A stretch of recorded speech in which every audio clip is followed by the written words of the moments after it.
All right, everybody. This is the Digital Craft, the radio show. I feel like I should be talking about this in a very exciting voice because this is an intro with intro music. I should talk about being in an underground bunker or being amazing or being at the top of Mount Rushmore or Mount something.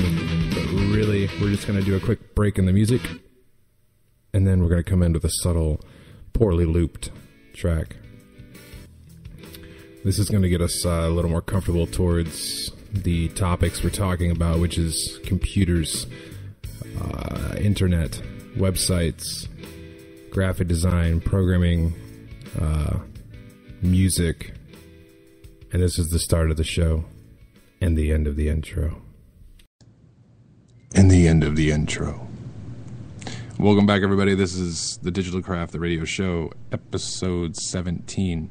I think we were on a world record here. I think I've done 4 episodes in a row, and I've also managed to reboot the Building a Dynamic Website series, and we just released the 21st video about 10 minutes ago. So that's pretty cool. I have my list as usual, which it looks like I wrote a list and then I repeated it. So hopefully we have enough content. I wanted to do a show. It keeps me busy. So hopefully this content isn't just fluff. One of the main topics that came up was spurred from something that we're doing right now anyway. And that is another crowdfunding campaign. And for those of you who don't know what crowdfunding is, it's actually a very brilliant idea. Basically, anybody can go in there or to a crowdfunding site, set up a campaign, put out some literature, make a video, do what you want, whatever propaganda to get people interested in it, and people can donate.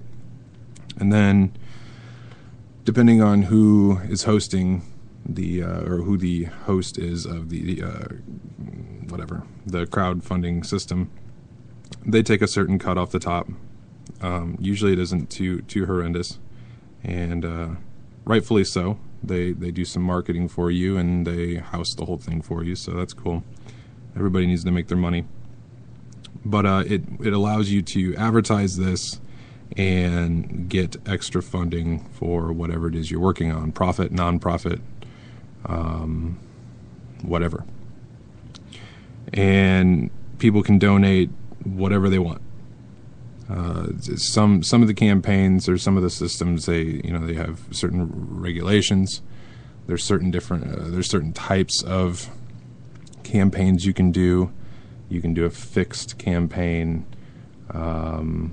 which I believe, I might get my terminology wrong. I think there's fixed and flexible. Fixed is, say I need $1,000. If I don't reach $1,000 by the time the deadline is up, all the money goes back to the contributors, probably minus the fee that the system takes.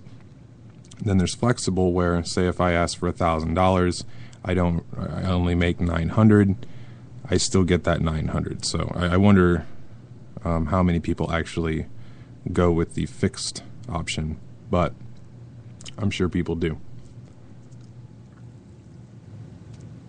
So the reason I bring this up is that we've started another campaign. We've done some in the past. They were successful in the fact that we raised money. I set the bar way too high on the first one. I figured set it high, and anything we get is exciting. But I think the number kind of scared people away. The number was more of a man, if we could get all this, we could do tons of stuff. But I've since then realized that bringing the goal down to a more reasonable amount makes more sense. In our case, we're trying to raise $3,800, and this goes towards the bills that we have to keep this up and running. We have hosting for our self-hosting for the free hosting accounts. We have the service for private lessons, we have to pay for that, for the screen sharing and things like that. Yeah, I know there are free ones out there, but we prefer the paid one. It has more options and it's more reliable. We do try to do as many free things as possible to save on costs. There's a couple other things that we have to pay for, not to mention we have to make an income. Jack and Justin, Jack's in school. Justin also works. So Justin, anytime you see Justin online, you know it's his 100% his free time. So you got to hand it to him for that. Myself, this is my full-time job, so I have to make an income. And if I'm doing a lot of the administrative things, working on the website, keeping things up and running, I'm not necessarily making money, especially if I'm not making videos and things like that. One of the main reasons we want to do this funding, outside of just paying our bills for a few more months, that would take care of several months, but I want to get to the point where we can compensate people like Justin and Jack, who are doing great work keeping things alive, especially in this last month when my health had me out for a good month. They kept things moving. A whole month in a situation like this could kill an entire organization. If I disappeared without a trace and no one else was there to pick up the slack, the digital craft could have been nothing. And so that's very much appreciated, and the amount of work going in, that people like Justin and Jack are doing should be rewarded. And the other thing is that we have two different outlets that we're using in order to do videos and such like and courses. We have YouTube and we have Udemy. Both of them we like very much. Udemy's a little more strict as far as what we can put up and what how we structure things, which is great. I like that. It keeps good content out there and bad content not on there. Yet we have to get people to pay for our courses, and I'm of the mindset that I'd rather give the information away for free to the people who need the information and collect the benefit of the little tiny annoying ads at the bottom. Excuse me.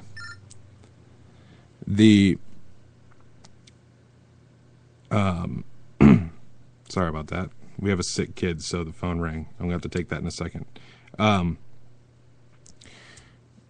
So those ads generate income for us. Not enough yet, but as we continue to make more and more videos, we will generate more and more income, and that's the way I prefer to do it. Nothing against Udemy. We still want to make courses for Udemy, but the revenue is a lot slower, and that's more for people who have the money to go in and learn and take our courses. So we want to use this crowdfunding opportunity to raise more money, keep us funded, keep a roof over my head, over Justin's head, over Jack's head, and keep pushing out these videos, keep coming up with new ideas. We've got so many things we can teach, yet we only have time to really work on a couple of them while we're working on keeping the site running, working on other things, and so on and so forth. Now, I need to take that phone call, which is very unprofessional, but I do have a kid at the doctor. So we're going to play a track here, and I'm going to try and tackle this phone call before that track is over. This track is 100 Love Songs by a band called Dead Girl Sorry. Of course, it's one of my bands. I still don't have that bank of music yet. This was recorded live at the Meet the Music session with Julia Meek here in town.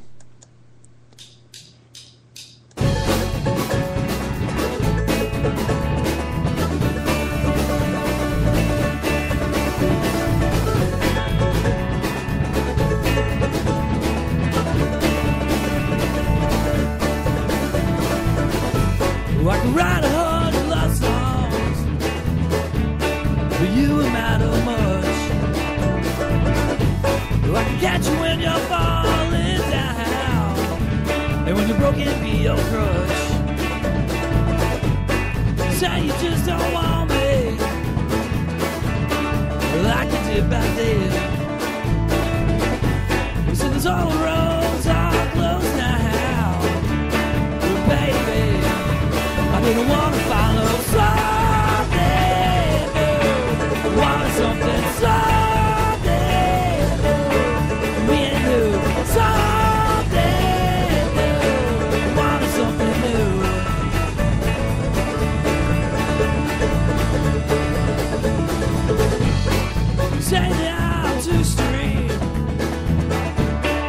highs to my lows. Say, am I too much to handle now? Too much on your road. And you say the people don't change. Well, I know that's not true. 'Cause I've done a lot of it on the count of something new. Want something new. Me and you. Something new. Want something new.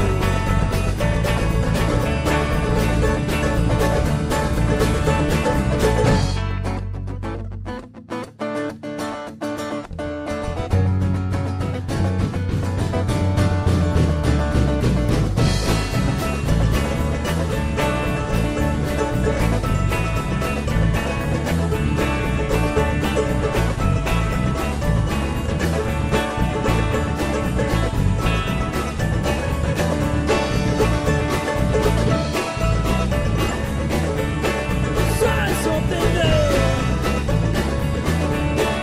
Me and you. Want something new. Me and you.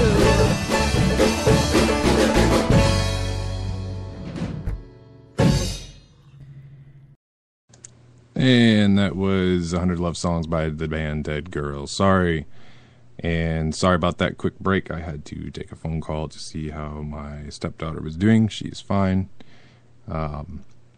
Anyway, back to crowdfunding. I didn't want to use this as I've already used up a good 10 minutes talking about what we're doing. I just wanted to use it as an example and we'll, promote what we're trying to accomplish here with the crowdfunding. I put a link out on the episode page to check out the Indiegogo page. That's the service we're using. Indiegogo is, I think, one of the more popular ones. They're a little more flexible with how you set up your campaign and things like that. You can get donations from PayPal, from credit cards, things like that. You can have your bank account directly associated with it. So what tends to happen is I prefer people pay with PayPal unless they want to make a huge donation and they need to use a credit card. That's great too. When you donate with PayPal, we get the money instantly, and that's great. The moment you donate, that money is deposited in our PayPal account. Any money done with debit or credit cards sits there until the end of the campaign, and then a couple of days later it gets transferred into our bank account.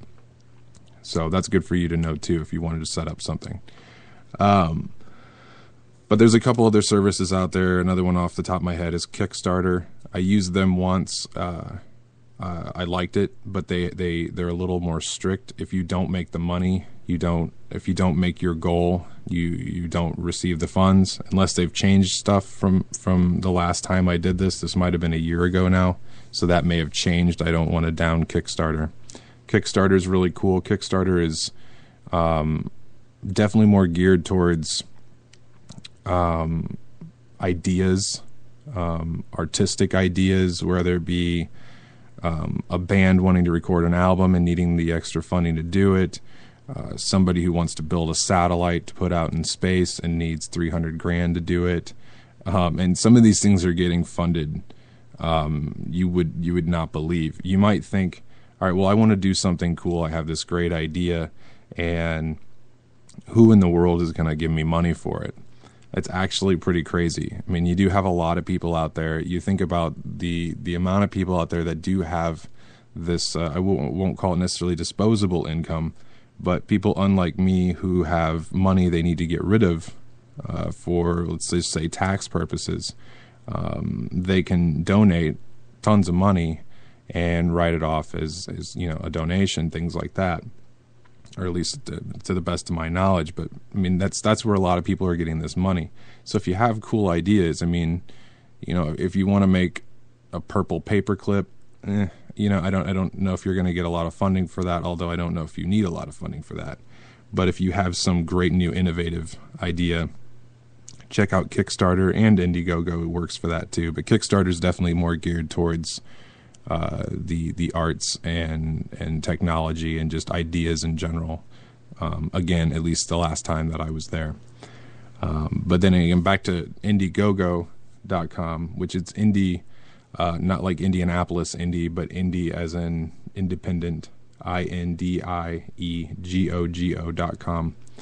And, you can set up a campaign for anything. You can set up a campaign for give me money because I'm broke. And people might give you money. Now, of course, that kind of takes the legitimacy out of the website, but that's how flexible it is. There's a lot of nonprofit organizations on there, churches, just all sorts of things on there that are getting great amounts of funds, and it's a really great thing. So our page up here right now just has a video of me. I realize I probably should have shaved a little more, but I wanted to do it really quick. It's the winter time. I don't pay attention to shaving as much. I don't go outside.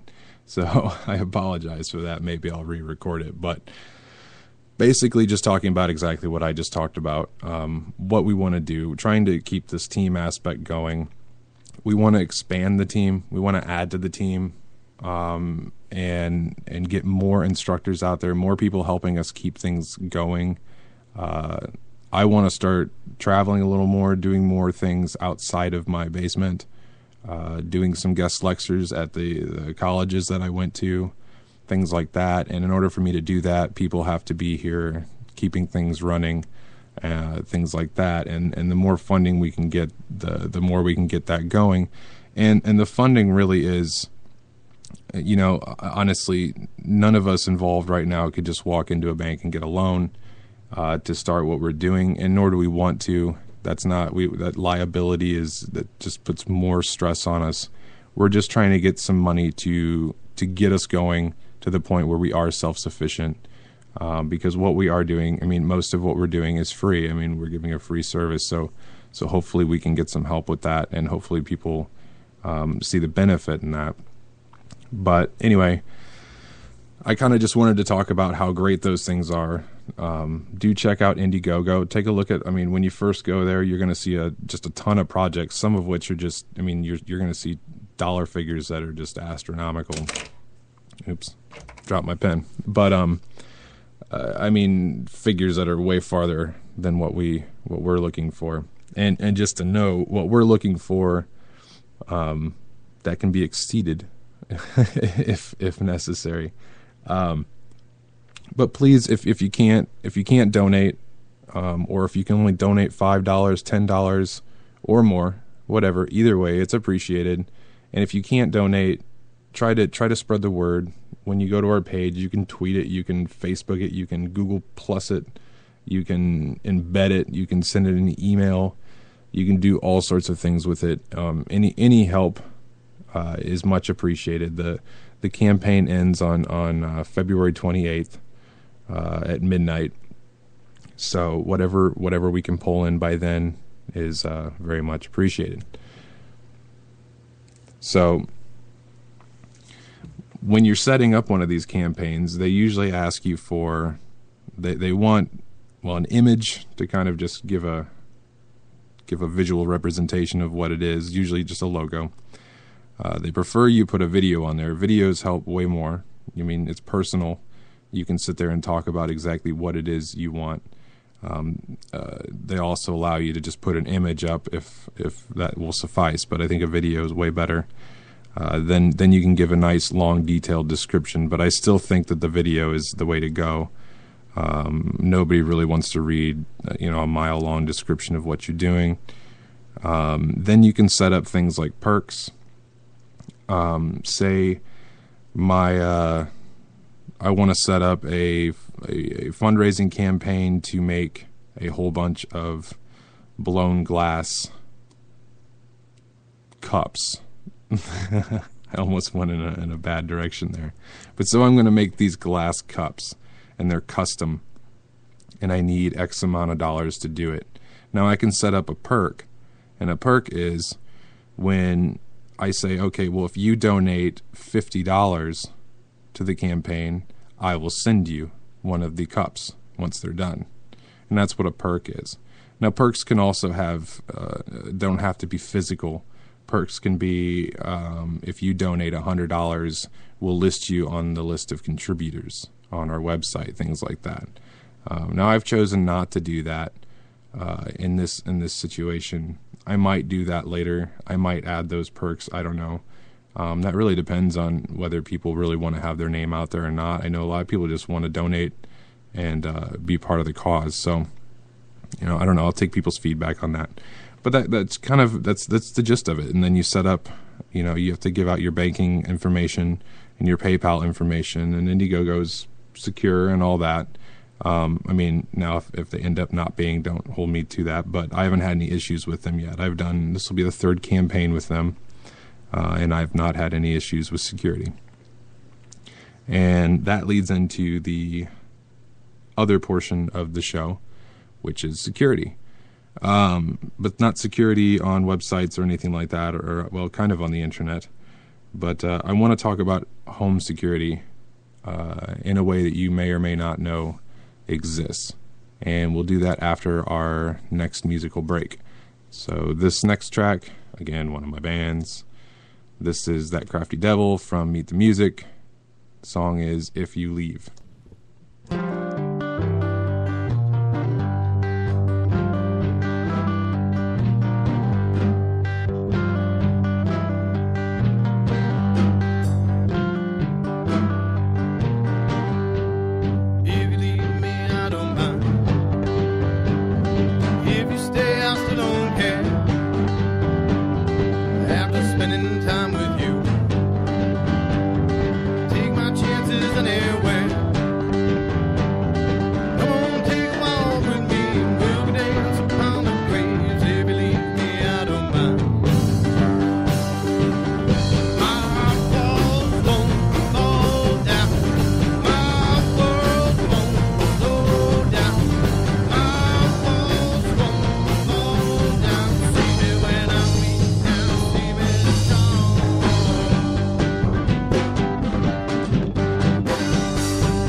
If you leave me, I don't mind.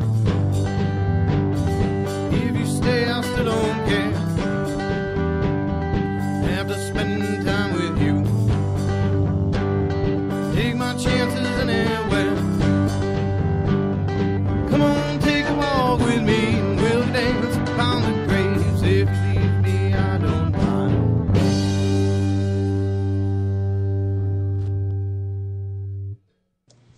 you go, that crafty devil, if you leave from the Meet the Music sessions. So, now we're going to talk about security. Not security on computers, but security at your home, at your business, things like that. Since I work at home, and I've been working at home for a long time, even when not self-employed, I've worked remotely from my basement in the comfort of my pajamas and now currently lawn johns. If anybody needed to know that. It is below freezing here. But one thing that I've had to deal with is right now my youngest daughter is in kindergarten, but before that I had to be a parent and work at home. And a lot of times when she was upstairs playing, what I would do is I had a security camera that was just a regular old wireless camera.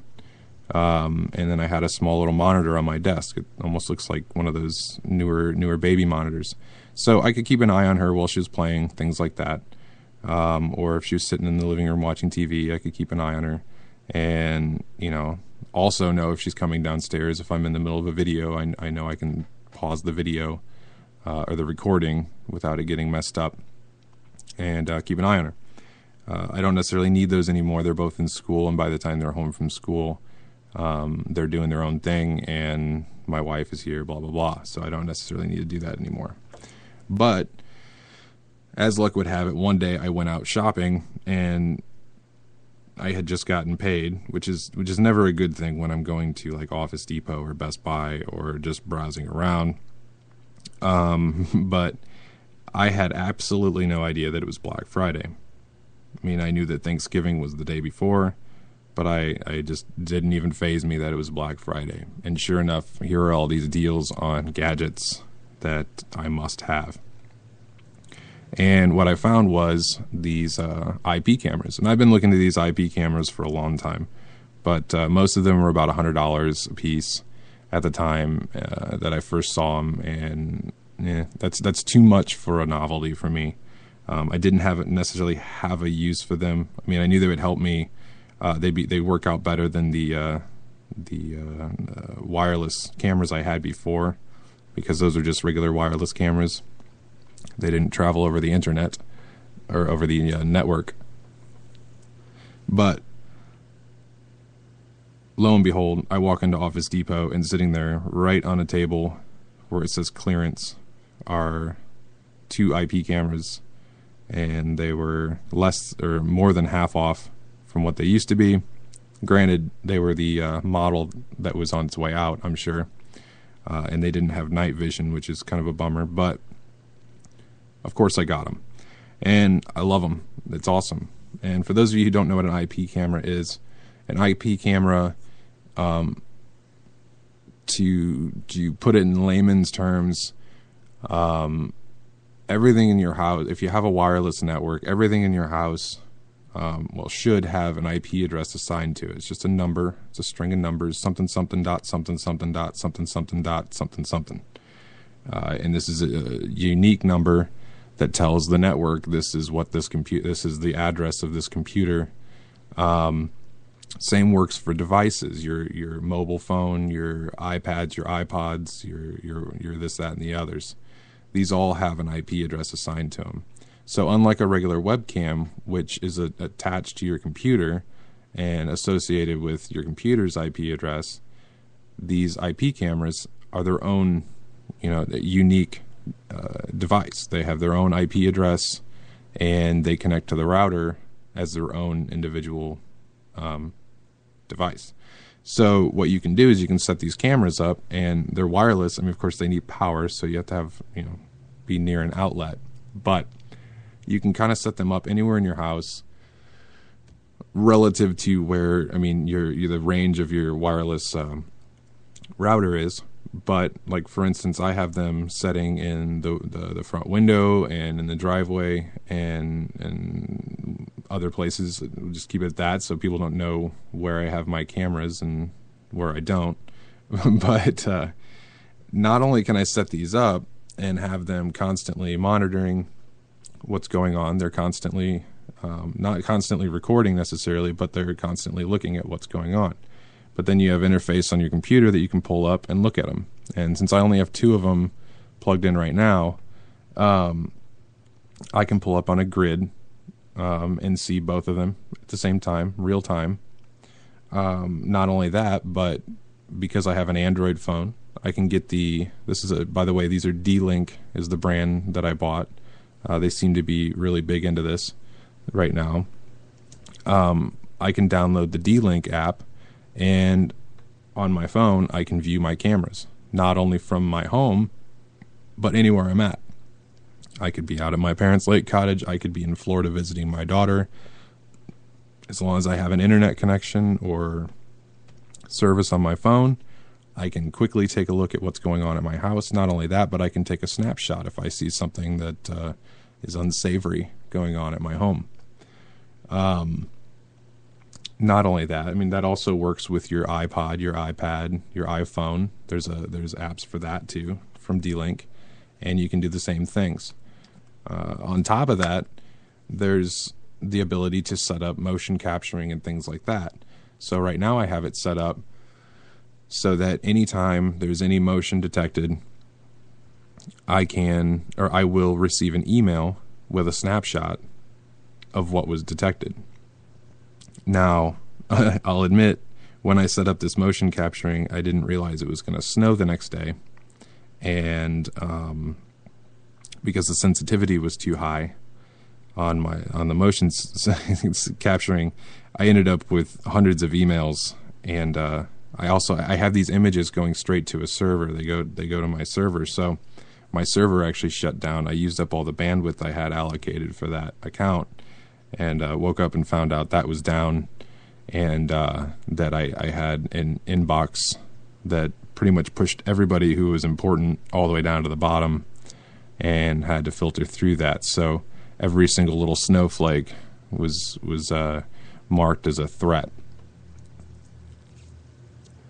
So there's ways around that. You can turn the sensitivity down.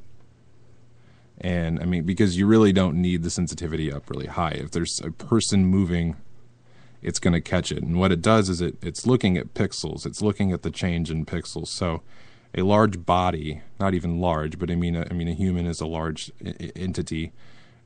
It's going to show a big disturbance in pixels. Snowflakes, however, you can do without. But you can also set this up to record.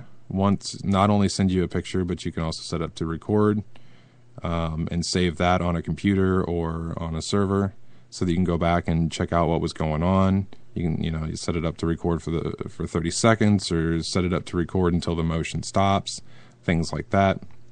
So it's really great. Not only that, but I mean, it's great. The one in the driveway, I can tell when my wife's coming home, which, it's not to spy on her, but if those of you who haven't noticed in some of my videos or in my on the radio shows here, I do have annoying dogs. We have 3 dachshunds and a beagle, and they like to bark at everything.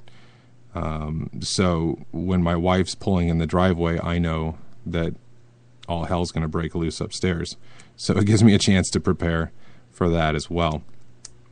But so I wanted to introduce that to you. So check out D-Link cameras. I think some of them are called cloud cameras. I don't know if they're using that term just for fluff, or if there's some reason for it. Maybe they're allowing you to store information on their server, or quote cloud.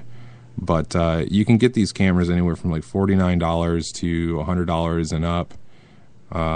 But they're great. I mean, for businesses, when I had my company, at the time that I wasn't working at home and I actually had an office building, I had webcams set up everywhere and a little webcam server, and it was a real pain. It didn't always work. The computer I was using was some old Pentium 2, because it's all I had left after having to have workstations for all my employees and interns.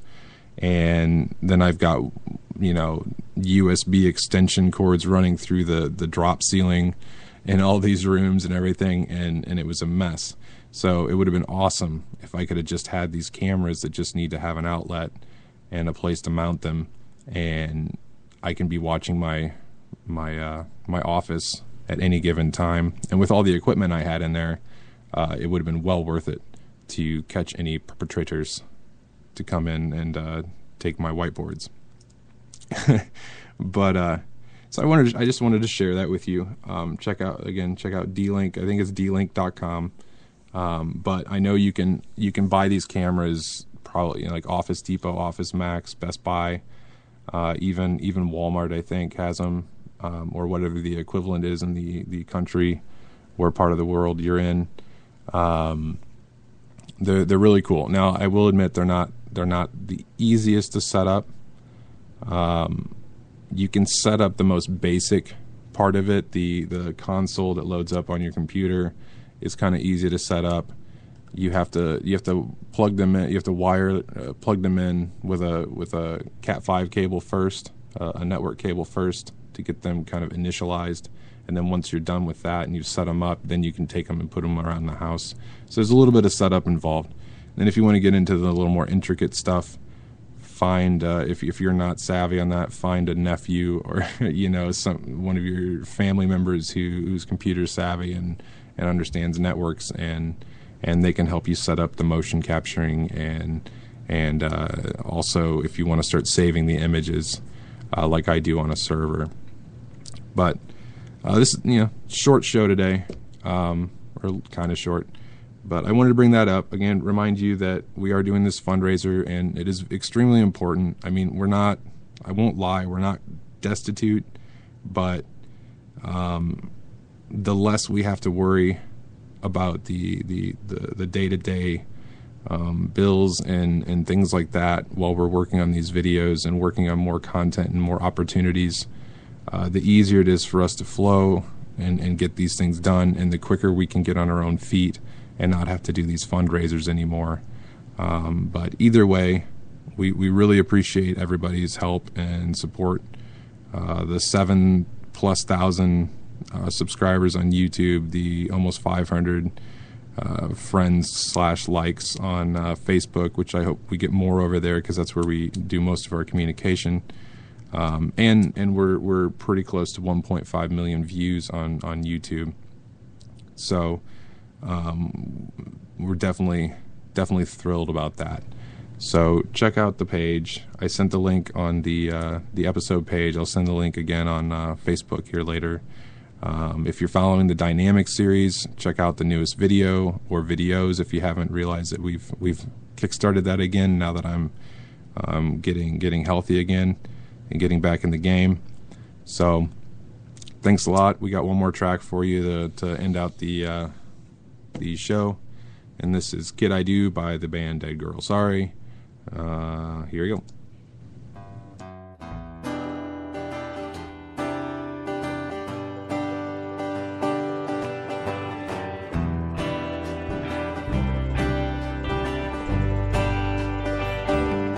Sweetheart, dry your sad and cried eyes. Don't let him be a thorn in your side. Don't let the sounds through the floor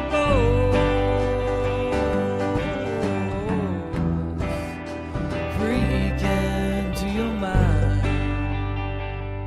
Sweetheart, dry your sad and cried eyes. Don't let it be a thorn in the side.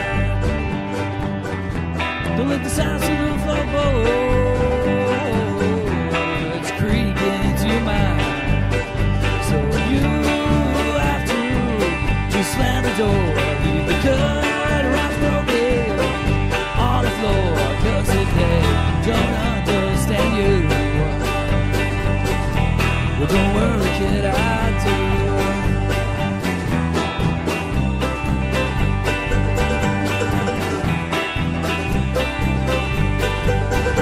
And a mother sometimes is too much, and a father not enough.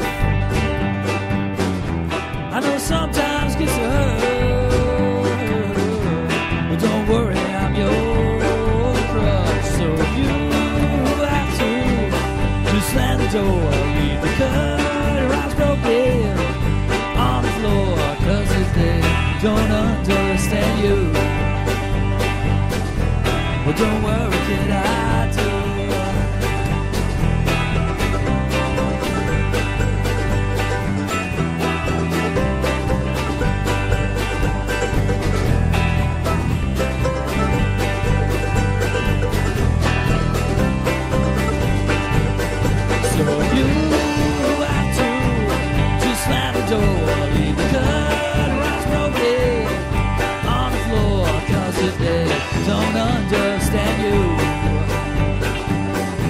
Well, don't worry, kid, I do.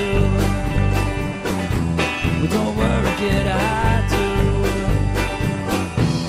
Well, don't worry, kid, I